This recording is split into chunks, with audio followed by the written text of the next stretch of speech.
매임 중에도 복음의 진전을 이루십시오. 아멘. 우리 옆에 있는 분들에게 말씀해 주세요. 오늘 제목으로 시작. 매임 중에도 복음의 진전을 이루십시오. 아멘. 여러분, 예수님께서요 십자가에 달려 고통을 당하실 때 사람들이 예수님의 그런 그 십자가에 달려 돌아가시는 상황을 보면서 이렇게 생각을 했어요. 뭐라고 생각했냐면 마태복음 20장 40절에 나오는데요. 이렇게 말했어요. 네가 만일 하나님의 아들이거든 자기를 구원하고 십자가에서 내려와라 이랬어요. 다시 말씀드릴게요. 네가 만일 하나님의 아들이면 네 자신을 구원하고 십자가에서 내려와봐. 너 하나님의 아들이라며. 네가 하나님의 아들이라며. 하나님의 아들이면 모든 걸 다 할 수 있을 거 아니야. 근데 왜 십자가에 달려 죽고 있어? 왜 신성모독 죄를 범해서 거기서 이렇게 죽임을 당하고 있어? 왜 고통당하고 있어? 이렇게 이제 조롱과 멸시의 의미를 담아서 이렇게 예수님을 향하여서 말했고 그들이 그렇게 생각을 했어요. 아니, 하나님이 살아계시면 어떻게 그런 일을 당하지? 하나님의 아들이라는데 왜 그렇게 고통스러워해? 그런데 이게 이제 일반적인 사람들이 그렇게 생각을 했고요. 그런데 예수님을 따르던 사람들 가운데도 이렇게 생각하는 사람들도 있었어요. 오늘도 마찬가지죠. 이 시대에도 뭐 세상 사람들이 교회를 향하여 믿음의 사람들을 향하여 우리가 신앙생활 하는 것을 보고 뭐 이러쿵저러쿵 말을 많이 할 수 있겠지만 그런데 같은 믿음의 사람들조차도 다른 성도들이 뭔가 어려움을 처하거나 그럴 때 에휴, 이렇게 바라보고 손가락질하고 무시하고 조롱하는 그런 성도들도 있다라는 것이죠. 여러분, 어떤 어려운 일들이 생길 때 우리가 믿음의 삶을 살아가면서 어려움을 만난다든지 위기를 만난다든지 어떤 고난을 당할 때 그것 가운데 그것 자체가 우리를 멸망하게 하는 것이 아님을 여러분 믿으시기를 주님의 이름으로 축복합니다. 또 어떤 경우는 그런 것들이 생각할 때 그렇게 생각하죠. 아니 그냥 어떻게 하다가 우연히 생긴 일 아닐까? 아니면 아니야 내가 뭔가 대단한 잘못을 하고 실수를 해서 이런 어려움을 당했으니 이건 내가 책임져야 될 일이야. 어떤 죄책감이라든지 책임감으로 인해서 그것에 대해 자기가 이제 그 실수와 잘못에 대한 어떤 대가를 치르려고 한다는, 그걸 갚으려고 하는 그런 마음을 가지는 사람들도 있고, 또 어떤 경우는 외부적인 상황, 나의 의도나 나의 그런 상황은 상관없이 외부에서 일어나는 어떤 일들 때문에 이거는 누구나 어쩔 수 없이 이렇게 당하는 어려움이지 이렇게 생각하는 경우도 있고, 또 어떤 경우는 또 억울하게 내가 잘못한 일도 없는데 나에게 피해가 온다든지 나에게 손해가 온다든지 힘든 상황이 오면 그걸 억울하게 또 받아들이는 그런 마음을 갖기도 합니다. 여러 가지 마음으로 내게 당면한 어려움이나 고통과 고난에 대한 이런 부분들을 생각하게 되거든요. 여러분, 그러면 한번 우리가 생각해 봐야 될 게 뭐냐면, 그러면 예수님께서 십자가에 달려 돌아가신 것이 왜 십자가에 달려 돌아가셨을까요? 우리는 그 이유를 알고 있죠. 그냥 보일 때는 예수님이 신성 모독죄를 져서 십자가에서 그의 응당한 값을 치르는 거야. 죄의 대가를 치르는 거야. 사람들은 그렇게 생각을 했지만 그 예수님께서 십자가에서 죽으신 것은 우리를 구원하시기 위한 하나님의 사랑이었다는 것을 우리는 알고 있어요. 여러분 믿으십니까? 예수님께 십자가에서 죽으신 것은 예수님이 죄를 져서 죽으신 게 아니에요. 하나님께서 우리를 구원하시기 위한 사랑의 표현이 바로 십자가의 사건이었단 말이죠. 그러니까 보세요, 여러분.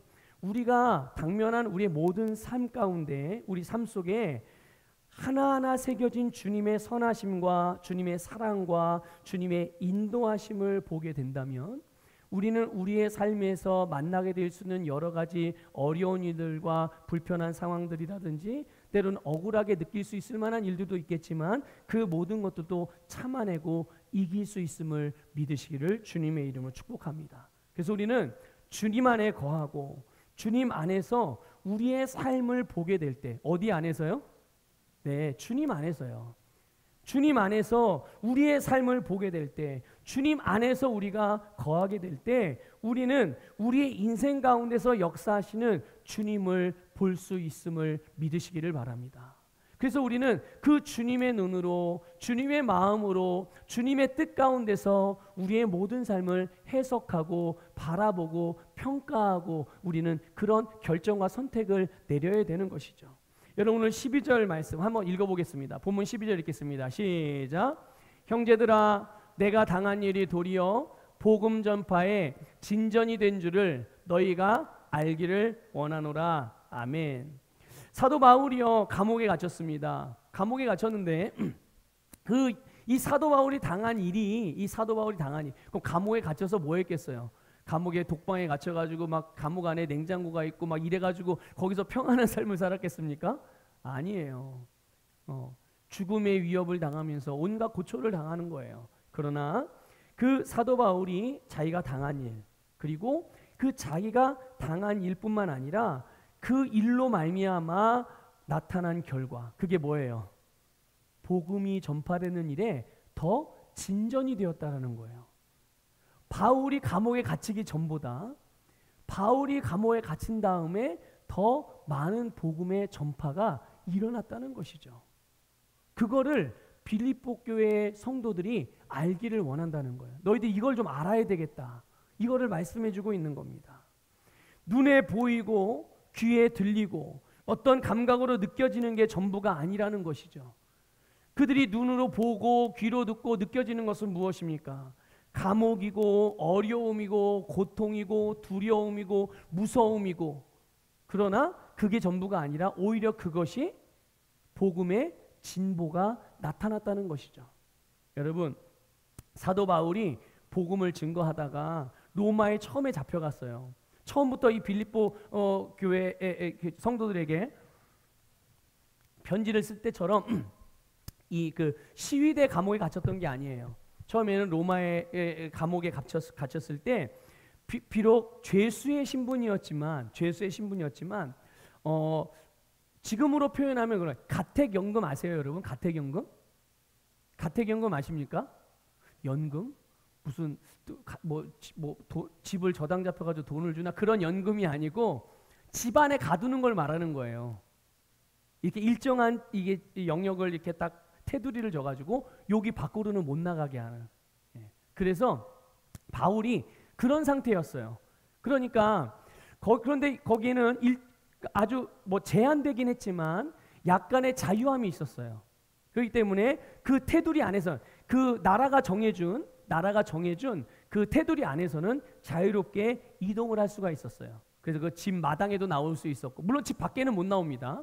집 밖으로는 못 나오지만 그 안에서 바울이 하고자 하는 바를 다 할 수 있었어요. 그래서 그곳에서 자기가 나가서 누군가를 만나지 못하지만 그곳으로 오는 사람들은 다 만날 수 있었어요.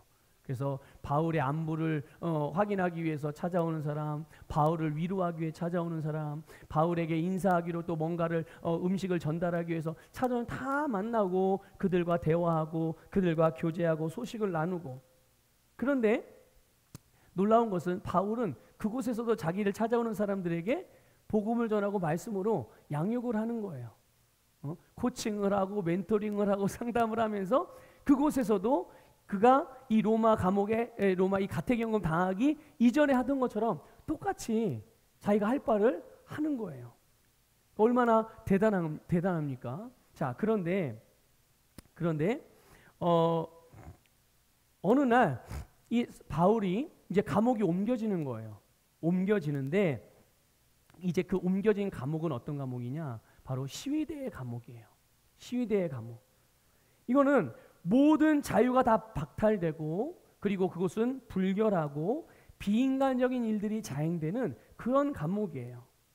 그러니까 상황적으로 보면 지금 바울은 처음에는 자유인이었다가 가택연금을 당하고, 거기서 끝나지 않고 또 어디로 가요? 이제는 완전히 자유가 빼앗기고 언제 죽을지 모르는 그런 깊은 감옥으로, 시위대의 감옥으로 가둬지게 되는 거예요. 점점 악화되는 거죠.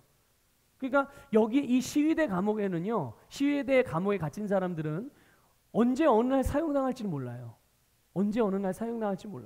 그러니까 매일 여기에 갇힌 감옥들은 내가 내일 죽는 거 아니야?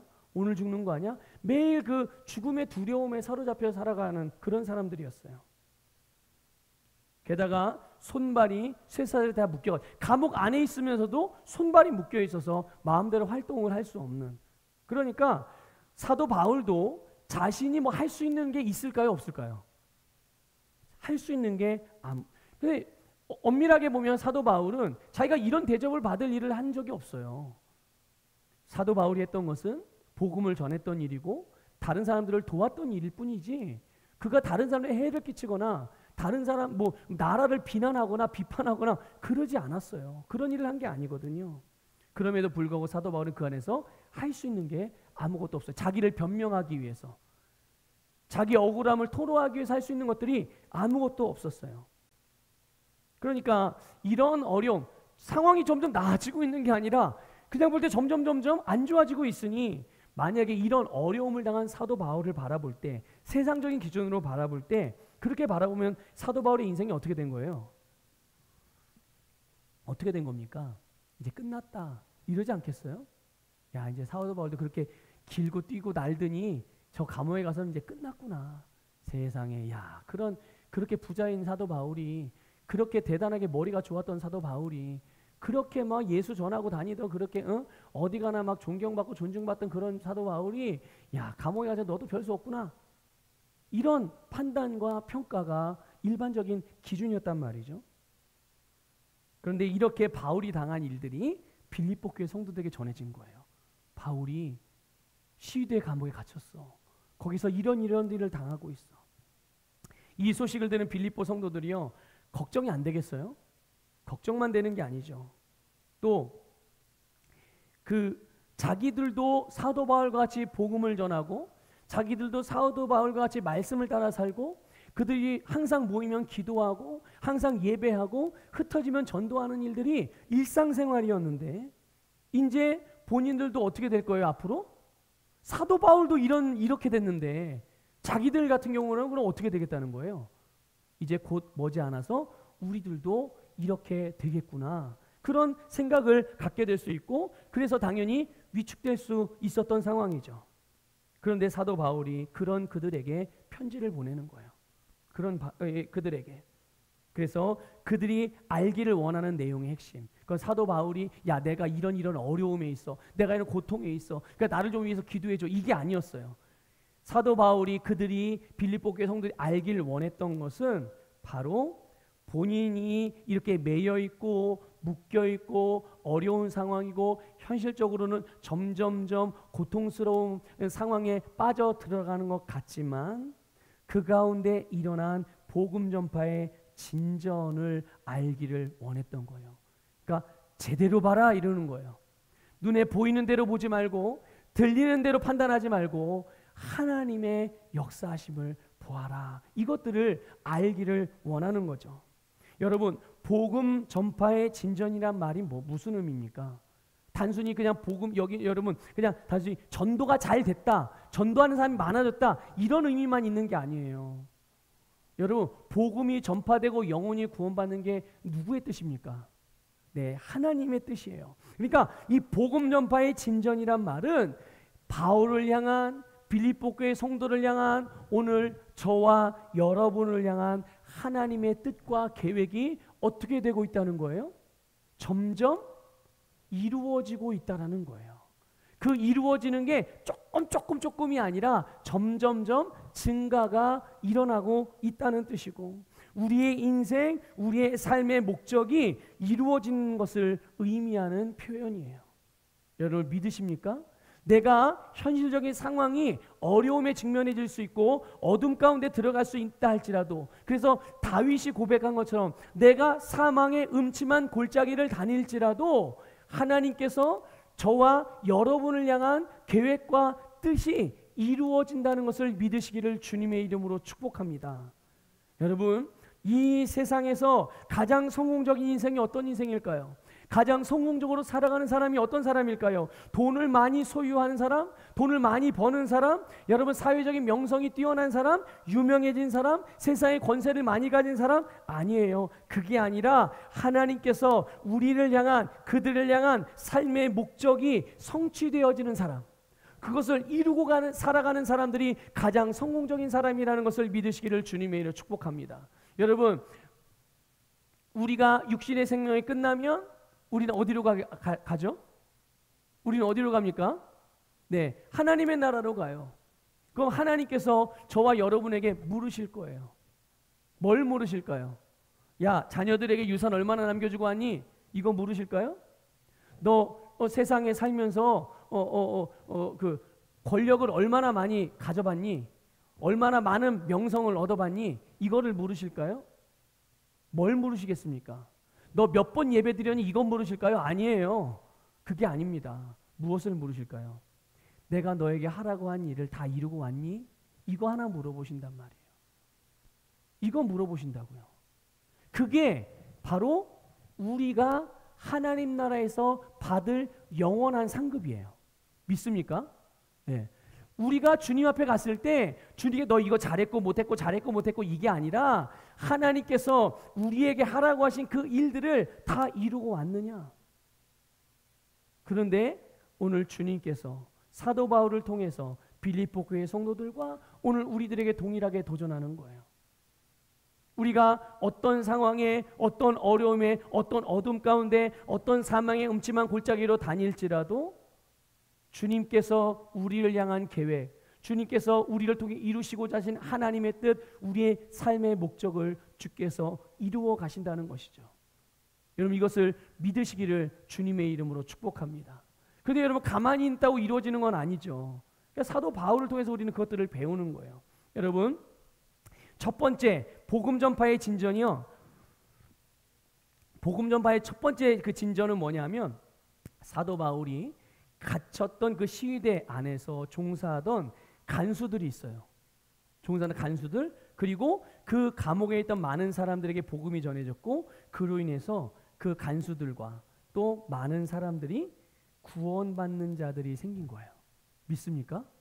사도 바울도 죄인으로 들어간 거잖아요. 물론 본인에게 죄는 없지만 그냥 죄가 있다고 정해서 그냥 감옥에 가둔 건데, 그래 그 안에서는 다 똑같은 죄수들인 거예요.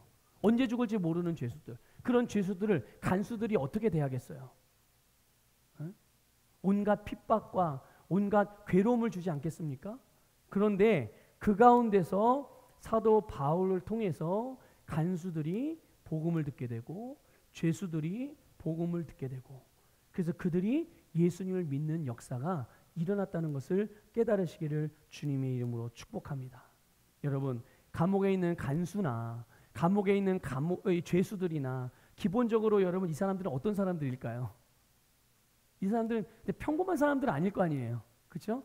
강팍하고 아주 그냥 고집세고, 그리고 정말 그 죄수들도 그렇지만 간수들도 이런 죄수들을 상대해야 되니까 얼마나 똑같아지지 않겠어요?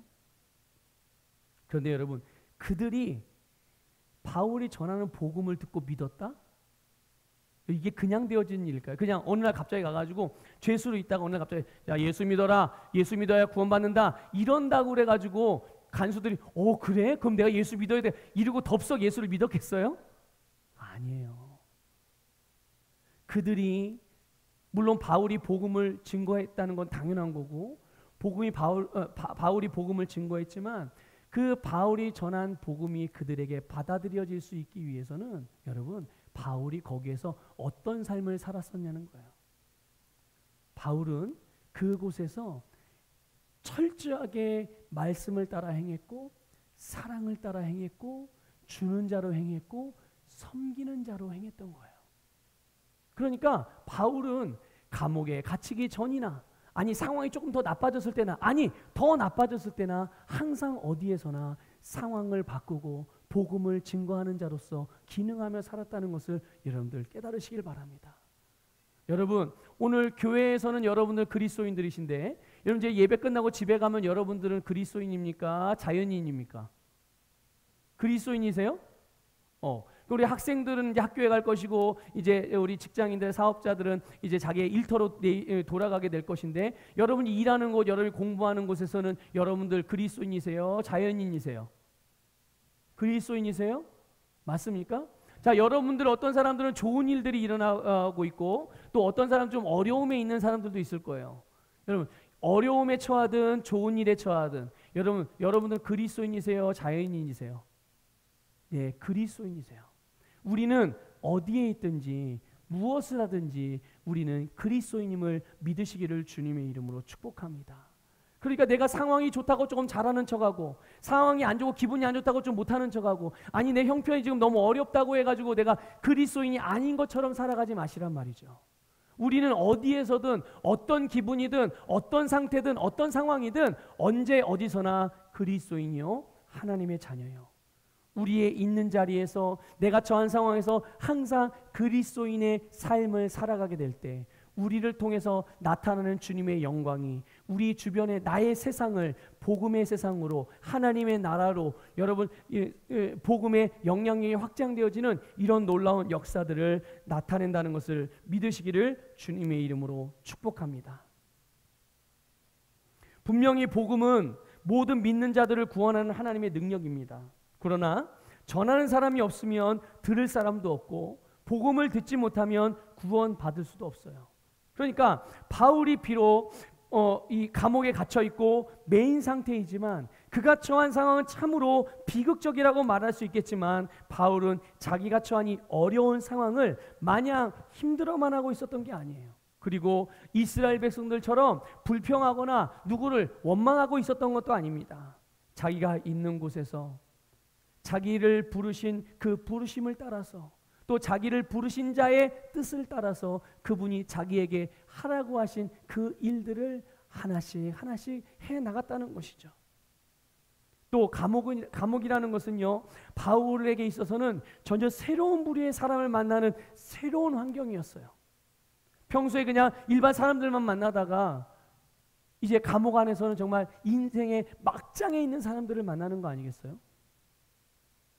이제까지 자기가 만나본 부류의 사람들이 아니에요. 그러나 내가 만나는 사람이 그가 만나던 사람이 누구이든 상관없이 그의 삶의 방향성과 그의 말과 그의 생각과 그의 태도 그가 추구하는 바 달라지지 않았다는 거예요.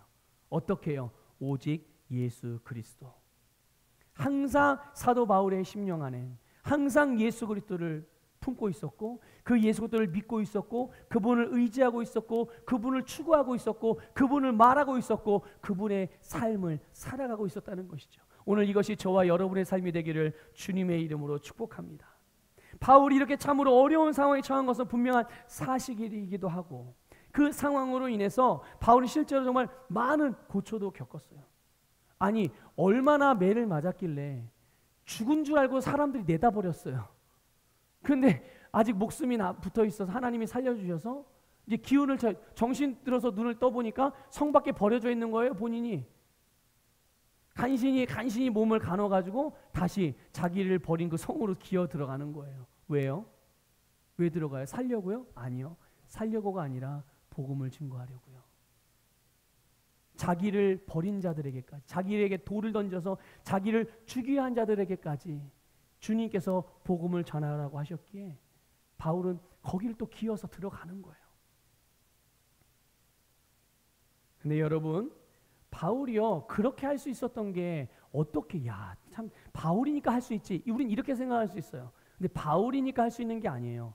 모든 그리스도인들이 누구나 다 그렇게 살아갈 수가 있어요. 그 비결 중에 하나가 이겁니다. 지금 바울이 자기의 인생 자기가 처한 상황에 대한 해석을 영적으로 했다라는 거예요. 여러분 이걸 좀 배울 수 있기를 주님의 이름으로 축복합니다. 자기 인생이 지금 현재 상황에 대한 결론을 어떻게 내렸느냐는 거예요. 바울이 지금 자기가 그냥 처한 상황을 그냥 느끼는 대로 보여지는 대로 들리는 대로 결론을 내린다면 야, 내 인생 끝났구나. 내 끔찍하다. 억울하다. 비참하다. 아마 이렇게 결론을 내렸을 거예요. 그런데 바울의 결론은요. 바울이 지금 자기가 처한 인생의 현재 인생의 결론 그 결론이 조금 전에 우리가 봤던 12절이에요. 12절. 도리어 어떻게 됐다고요? 복음 전파의 진전이 되었다. 본인의 매임, 본인의 핍박, 본인의 아픔, 본인의 이 어려운 상황들, 이것이 내 인생의 끝이 이걸로 내 인생이 끝나고 내 인생이 비참해졌고 나같이 불쌍한 사람은 없고 세상에 어쩌면 세상이 나를 이렇게 외면하고 이런 거 이렇게 결론 내린 게 아니라 내 인생의 결론, 지금 처한 상황은 어렵고 불편하고 힘들지만 지금 나의 이 상황이 결국은 복음의 진전이 이루어지고 있구나, 하나님의 뜻이 이루어지고 있구나, 하나님의 역사가 일어나고 있구나, 이렇게 본인의 인생을 결론을 낸 거죠. 그래서 바울은 자기가 처한 이 부정적인 상황에 영향을 받지 않고 그래서 기뻐할 수 있었다는. 여러분, 빌립보서의 별명이 있어요. 빌립보서의 별명. 빌립보서의 별명이 기쁨의 서신입니다. 기쁨의 서신인데 보세요. 감옥에 갇힌 사람이 기뻐해야 돼요? 밖에서 자유한 사람이 기뻐해야 돼요? 밖에서 자유한 사람이 기뻐해야 되잖아요? 근데 이게 거꾸로 된 거예요. 밖에서 자유한 사람이 힘들어하고 고통스러워하고 감옥에 갇혀있는 바울은 기쁜 거예요. 그래서 감옥에 갇힌 바울이 오히려 자유한 성도들 보고, 빌립보 교회 성도들 보고 기뻐하십시오, 기뻐하라, 주 안에서 기뻐하라, 계속 기쁨을 도전하고 기쁨의 삶을 살아갈 것을 계속 권면하는 거예요. 여러분은 지금 현재 여러분의 인생의 결론을 어떻게 내리고 있습니까? 내가 처한 상황, 내가 처한 환경으로 인하여 결론을 내리고 있으세요? 아니면 그 가운데 여러분의 인생 가운데 역사하고 간섭하시고 인도하시는 주님을 바라보면서 그렇게 주님 안에서 여러분의 인생을 소망으로 결론을 내리십니까? 무엇이 여러분의 인생의 결론인지 오늘 잘 분별하시고 주님 안에서 여러분의 인생이 결론 나기를 주님의 이름으로 축복합니다.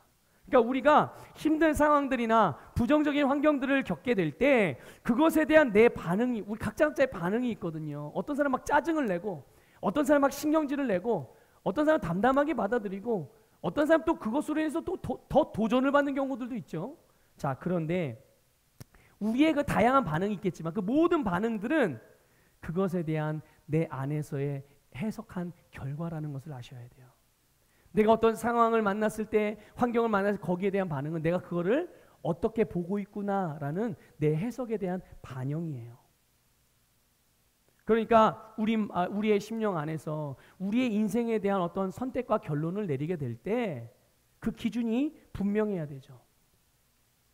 내가 편하냐 불편하냐, 내 기분이 좋은가 안 좋은가, 이게 쉬우냐 어려우냐, 이런 걸로 우리의 인생이 결론 나서는 안 된다는 거예요.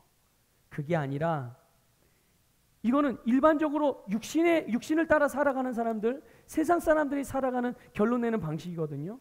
그런데 하나님은 우리에게 세상을 바르게 볼 수 있는, 우리의 상황과 환경을 정확하게 해석할 수 있는 지혜를 주셨어요. 이것을 믿으시기를 축복합니다. 한번 고백합시다. 하나님은 나에게 지혜를 주셨습니다. 믿습니까? 네, 하나님은 우리에게 지혜를 주셨어요. 그래서 고백하잖아요. 우리의 의, 우리의 구원, 우리의 지혜, 그것이 바로 우리 안에 거하신 예수 그리스도예요. 그러니까 내 안에 예수 그리스도가 계시다면 내 안에 생명이 있는 것이고, 내 안에 예수 그리스도가 거하시다면 내 안에 지혜가 있는 거예요. 내 안에 예수 그리스도가 거하시다면 내 안에 의가 있는 거예요. 그분 안에 모든 것이 있고 그분이 내 안에 있으면 우리에게는 모든 것이 있는 줄 믿으시기를 주님의 이름으로 축복합니다. 그래서 그 기준, 우리가 내 삶을 결론 내는 그 기준이 오늘 사도 바울을 통해서 우리에게 가르쳐주고 있는 거예요. 그것이 무엇입니까? 복음 전파의 진전이 되어가고 있는가 아닌가. 여러분, 우리가 행하는 일들, 우리가 선택해야 되는 선택, 이것들이 복음 전파의 진전이 되어져 가고 있는가 아닌가. 다른 말로 표현하면 이 하나님 나라에 유익이 되는 일인가, 유익이 되지 않고 있는 일인가, 이것이 말씀에 합한 것인가, 말씀에 합한 것이 아닌가, 또 영적으로 이게 성숙한 일인가 아니면 영적으로 미숙한 일인가. 이것이 여러분 우리 심령 안에서 기준이 되어져야 되는 거예요. 뭔가를 선택하고 결정하고 우리가 반응하게 될 때 이런 기준, 이 기준이 우리의 심령 안에 확고해질 때, 완전히 장착되어질 때 우리는 모든 삶뿐만 아니라 우리가 그리스도인으로서 세상을 보고 세상을 해석하고 반응하는 것이 온전해질 수가 있는 거예요. 그러니 여러분, 내 기분대로 선택하지 말고 여러분, 세상이 말해주는 그런 세상 방식으로 선택할 것이 아니라 바로 이렇게 주님께서 우리에게 말씀하신 바와 같은 것인지 다른 것인지를 보고서 말씀을 따라 선택하는 여러분이 되시기를 주님의 이름으로 축복합니다. 자, 14절을 읽어보겠습니다. 본문 14절 같이 읽겠습니다. 시작. 형제 중 다수가 나의 매임으로 말미암아 주 안에서 신뢰함으로 겁없이 하나님의 말씀을 더욱 담대히 전하게 되었느니라. 아멘. 여러분, 사도 바울의 매임이, 이 사도 바울이 감옥에 갇힌 일이요, 사도 바울이 당한 일이 두 번째 복음의 진전을 이뤘어요. 그게 뭐냐면요, 형제들이 하나님의 말씀을 담대하게 전하게 되었다라는 거예요. 이게 무슨 말이냐면요, 말씀을 행하는 일, 믿음으로 살아가는 일에 용기를 더 얻었다는 거예요. 여러분, 이 말이 혹시 이해가 되십니까? 바울이 감옥에 갇혔어요. 바울이 더 이상 이들을 양육하거나 가르치거나 설교를 그를 통해서 들을 수가 없어요. 그리고 지금 언제 자기들에게도 바울이 당한 위협이, 어려움이, 고난이 언제 닥칠지 몰라요. 자, 그런데도 불구하고 오히려 사도 바울이 감옥에 갇혀 있음으로 말미암아 그 형제들이 용기를 얻어서 더욱 말씀을 따라 살아갔다는 거예요. 더욱 신앙생활을 열심히 했다는 거예요. 바울이요, 여기서 형제라고 부르는 이 사람들은 어떤 사람들이냐면 바울이 감옥에 갇히기 전부터 말씀으로 양육했던 성도들이에요. 그런데 바울이 감옥에 갇히면서 바울 안에도 걱정이 있었어요. 야, 내가 이걸 갇히면 혹시 우리 성도들이 어려움에 처하는 거 아닌가? 믿음이 흔들리는 거 아닐까? 혹시라도 이단자들에게 마음이 빼앗겨서 미혹되어질 건 아닐까? 혹시 이들에게도 핍박이 오면 어떡하지? 이제 이런 마음이 자연스럽게 드는 거예요. 그런데 놀랍게도 바울이 감옥에 갇힌 사건이 오히려 그 성도들 더욱 담대하게 말씀을 따라서 행하면서 복음을 위한 삶을 살아가게 만들어줬다는 거죠. 여러분, 이게 어떻게 이렇게 된 일이냐? 성도들이요, 바울을 보고 있었어요. 바울의 소식을 듣고 있었어요. 근데 바울이 바울이란 어려운 일만 들은 게 아니라 그 어려운 일을 당한 중에 바울이 어떻게 행하고 있었는지, 그 어려움들을 어떻게 극복하고 있으면서 그 감옥에서 무엇을 하고 있었는지를 이게 살피게 된 거예요. 소식을 들은 거죠.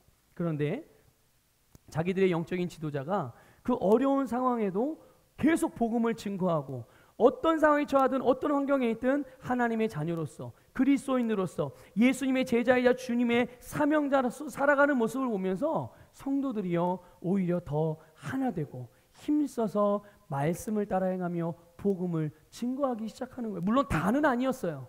다는 아니었지만 많은 성도들이 그 일에 함께 마음을 모으고 함께 뜻을 모아서 이런 거죠. 이제 우리 바울 선생님이 저렇게 어려움을 처했으니 이제 우리가 바울 선생님의 목까지 열심히 복음을 증거하자, 이렇게 되는 거예요.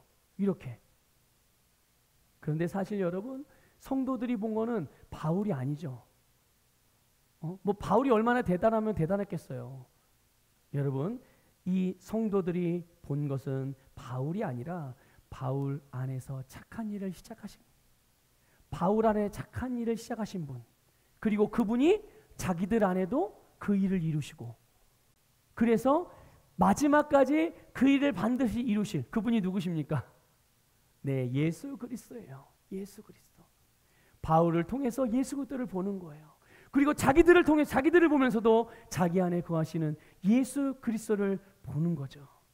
여러분, 바로 예수 그리스도, 이미 착한 일을 우리 가운데 착한 일을 시작하신 이께서, 주님께서 그것을 다 이루실 것이라는 것을 믿고 그분을 바라보고 그분을 주목했기 때문에 그들은 더욱 힘써 복음을 증거하고 말씀을 따라 사는 삶을 살 수가 있었다는 것이죠. 여러분을 마찬가지입니다. 여러분 안에 거하시는 예수 그리스도를 신뢰하고 의지하시기를 주님의 이름으로 축복합니다. 그때 우리는 우리의 세상에서 정말 우리를 통해서 내가 어려움을 당했을 때 나도 그것을 극복할 뿐만 아니라 그런 말씀으로 나의 모든 상황과 삶을 다스리는 것을 보는 또 다른 성도들이 나를 통해서 용기와 힘을 얻어 함께 연합하여 같이 중보하고 같이 모든 삶, 모든 어려움을 극복해 나갈 수가 있는 거예요. 여러분 가끔 그런 얘기 하잖아요. 진짜 친구를 알려면 어떻게 하면 되죠? 어려울 때, 내가 어려울 때 내 옆에 남아있는 사람, 그 사람이 진짜 친구라고 세상 사람들도 말하지 않습니까? 네. 여러분, 우리가 어려움을 당하고 힘든 일을 당할 때 내가 어떻게 해서든 하나님의 말씀으로 그 일들을 극복해 나가고 그 일들을 다스려 가고, 그럴 때 여러분 그것을 바라보는 우리의 믿음의 형제 자매들이 함께 동역하게 되고 함께 도움이 되고 함께 중보자가 되어져서 같이 용기를 내어 함께 그 일들을 함께 해결해 나가는 거예요. 우리의 개인적인 일들도 그렇게 하는 것이고 교회적인 일들도 그렇게 하는 것이고 다른 사람의 삶의 문제들도 함께 더불어서 이겨나가게 되는 줄 믿으시기를 주님의 이름으로 축복합니다. 그래서 바로 우리가 믿음으로 나의 어려움을 말씀으로 우리의 어려움을 직면해서 그것들을 해결하고 도전해 나갈 때 다른 믿음의 형제들에게, 믿음의 형제자매들에게도 함께 이겨나갈 수 있는 용기와 힘을 준다는 것을 믿으시기를 축복합니다. 여러분, 복음의 위대함은요, 교회의 크기나 성도의 어떤 교육 수준이나 재산 상태나 뭐 연령대 이런 것들에서 나오는 게 아니에요. 오직 예수 그리스도 안에서 나오는 줄 믿으시기를 축복합니다. 예수 그리스도가 우리의 주님이시고 우리가 예수 그리스도를 믿고 의지한다면 여러분 그 믿음이 결국은 모든 삶을 승리로 이끈다는 것을 믿으시기를 주님의 이름으로 축복합니다. 예수 그리스도 안에서 담대하시고 예수 그리스도 안에서 승리하시기를 주님의 이름으로 축복합니다. 마지막으로는 18절 읽겠습니다. 18절 같이 읽을게요. 시작. 그러면 무엇이냐? 거칠애로 하나 참으로 하나 무슨 방도로 하든지 전파되는 것은 그리스도니 이로써 나는 기뻐하고 또한 기뻐하리라. 아멘. 사도 바울의 매임이 세 번째 복음의 진전을 이룬 것은 뭐냐 하면 예상치 못한 방식으로 복음이 증거됐다는 거예요. 예상치 못한 방식으로 주님의 뜻이 이루어진다는 것이죠. 심지어 그 예상치 못한 방식이 어떤 거예요? 바로 바울을 싫어하는 사람을 통해서도 하나님의 뜻이 이루어졌다는 겁니다. 예. 여러분, 바울이 감옥에 갇혀 있으면서 빌립보 교회 성도들을 생각할 때마다 감사하고 기뻐했거든요. 빌립보 교회 성도들이 자기가 없을 때에도 끊임없이 말씀을 행하고 사랑으로 행하고 서로 그렇게 교회들을 세워나갔으니까. 자, 그런데 100% 모든 성도가 다 그랬던 건 아니에요. 어떤 사람들은 바울의 마음에 아주 불편함을 주는 사람들도 있었어요. 그러니까 바울이 감옥에 갇히기 전에 바울을 별로 좋아하지 않던 사람들도 있었거든요. 성도들 중에도 그런 사람이 있었고 또 다른 교회 사역자들도 주변에 다른 사람들도 이 바울을 이게 탐탁지 않게 여겼던 사람들이 있었어요. 그러니까 그들과의 관계가 원만했겠습니까? 아니죠. 원만하지가 못했어요. 그런데 그렇다고 그들이 이단자냐? 아니에요. 그들도 그리스도인들이었고 그들도 다 사역자들이었고 그들도 나름대로 신앙생활을 열심히 하는 사람들이에요. 그럼에도 불구하고 바울을 탐탁하게 여기지 않은 거예요. 그런데 그들은 그래서 자기 나름대로 이제 주님의 일들을 하는 거죠. 본문 15절에 보면요, 그랬던 사람들, 바울을 싫어했던 사람들이 15절에 보면 어떤 마음으로 복음을 전했는지가 나와요. 어떤 마음으로 전했습니까? 예, 투기와 분쟁으로 복음을 증거했대요. 아니, 어떻게 복음을 증거하는 투기와 분쟁으로 복음을 증거할 수가 있을까? 그게 좀 의문이긴 한데 어쨌든 근데 이 투기와 분쟁으로 복음을 증거했다, 이게 이단을 말하는 게 아니에요. 이거는 뭐냐면 그냥 질투하고 시기하는 마음으로 자기가 더 열심히 해보고자 하는 이런 마음이었던 거죠. 그런데 동기가 순전하지 않았어요. 왜 그러냐면 바울의 마음에 괴로움을 더하려고 순수한 동기가 아니라 경쟁 심리로 바울보다 더 좋은 평판을 얻고 자기가 바울을 따르는 사람들보다 자기를 따르는 사람들 더 많이 만들기 위해서 그렇게 복음을 증거한 거예요. 그렇게 사역을 한 거죠. 그렇게 목회를 했다고 할까요? 셀을 그렇게 인도했다고 할까요? 네. 그렇게 한 거예요. 그러니까 겉과 속이 다른 거죠. 겉으로는 말씀을 말하고 사랑을 말하고 뭐 화평을 말하고 화목을 말하는 것 같지만, 진리를 말하는 것 같지만, 사실은 그 속에 동기가, 바른 동기가, 숨은 의도가 있었던 거예요. 자, 그런데요, 바울이 감옥에 갇혔다는 소식을 이 사람도 들은 거예요. 야, 바울이 감옥에 갇혔대. 그랬더니까 어떻게, 이때가 기회다. 바울에게 갔던 사람을 싹 우리가 데려와야 된다. 그래가지고 더 열심히 나름대로 사역을 한 거죠. 그 사람들이 열심히 전도한 거예요. 자기네 사람들 만들려고. 자기들이 바울보다 더 위대한 거, 훌륭하다는 걸 증명해 보이기 위해서 그렇게 했던 거예요. 자, 그런데요, 그래서 바울의 세력보다 자기의 세력을 더 크게 만들게 해요. 근데 바울은 이런 일들을 단 한 번도 생각해 본 적이 없거든요.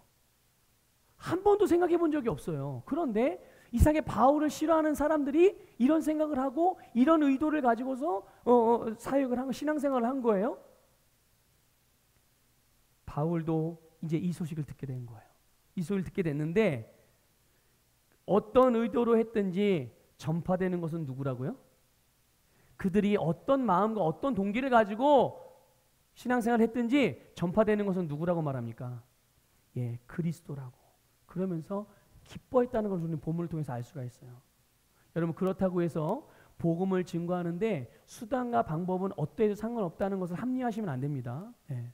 이거는 그렇게 되는 것에 대해, 그런 상황들에 대한 사도 바울의 개인적인 그런 뭐랄까, 말씀으로 자기 심령을 다른 부분을 강조하는 거지, 이것이 옳다라고 바울이 말하고 있는 게 아니에요.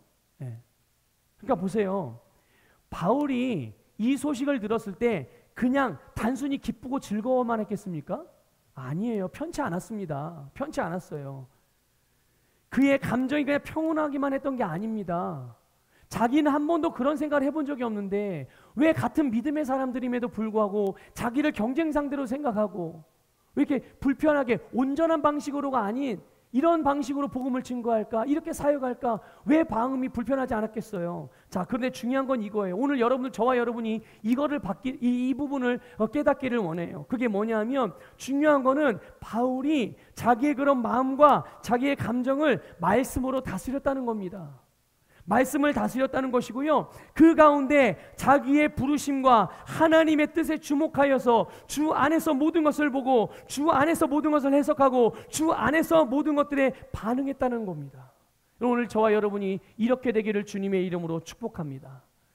우리를 나에게 해코지 한다든지 나를 불편하게 만드는 그런 누군가가 있다고 할지라도 우리가 그거에 따라서 내가 감정이 가는 대로, 사람들이 말해주는 대로 반응하는 것이 아니라, 그럼에도 불구하고 그 가운데서 하나님께 나에게 하기를 원하시는 그 하나님의 인도하심을 따라서 반응하게 될 때, 그것이 결국 우리의 영적인 성숙함이요, 그것을 통해서 복음은 더욱더 확장되어 나타나게 된다는 것을 믿으시기를 주님의 이름으로 축복합니다. 그러니까 사도 바울은 자신이 매여있는 상황임에도 불구하고, 자신이 어려운 상황에 처했음에도 불구하고 그의 사명은 계속되었고 그를 향한 하나님의 뜻은 계속 이루어져 갔다는 사실이죠.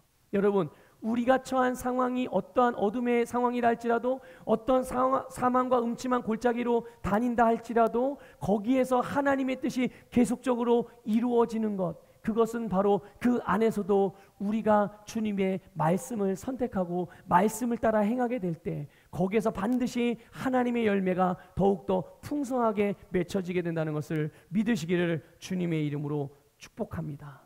그래서 여러분, 오늘 우리가 만나게 되어지는 모든 상황과 환경들을 예수 안에서 바라보시고 예수 안에서 선택하시고 예수 안에서 열매를 거두는 복된 삶을 살아가는 모든 성도님들 되시기를 주님의 이름으로 축복합니다.